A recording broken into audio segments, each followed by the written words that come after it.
If someone asked you, why do you go to church? What would your answer be? If their question was, why can't you just be a Christian without going along to church? Can't you just be a Christian by yourself? How would we try and answer that? And I think today's passage from Nehemiah suggests something that's really important. And it obviously gives you a whole list of names and stuff like that, but really it climaxes with the fact that they're dedicating the wall that they've just spent ages building, their kind of big celebration. Let's dedicate this wall to God. And so Nehemiah gets all the musos, figures out who they are. They send people to find musicians from all over the place. They get the choirs together, and they have these two big, huge processions of choirs. One led by Ezra, the other one followed by Nehemiah.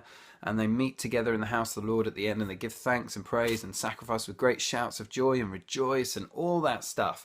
And one of the things this tells you is it's actually there are times when it's incredibly right and incredibly biblical for God's people to gather together in one place and to, with music and with dancing and with shouts of joy, give thanks to God and praise his name. And that's one of the reasons why church matters, because I can't ever do this kind of thing by myself, and neither can you.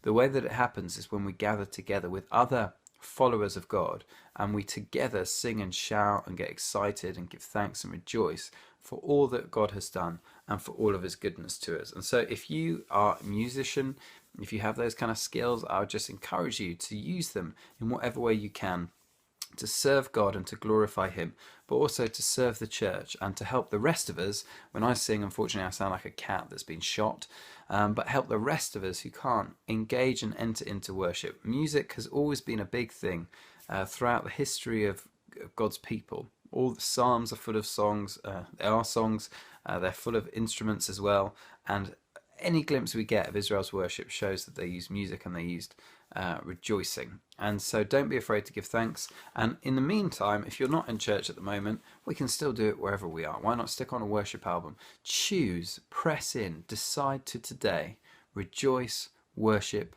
and give praise to God.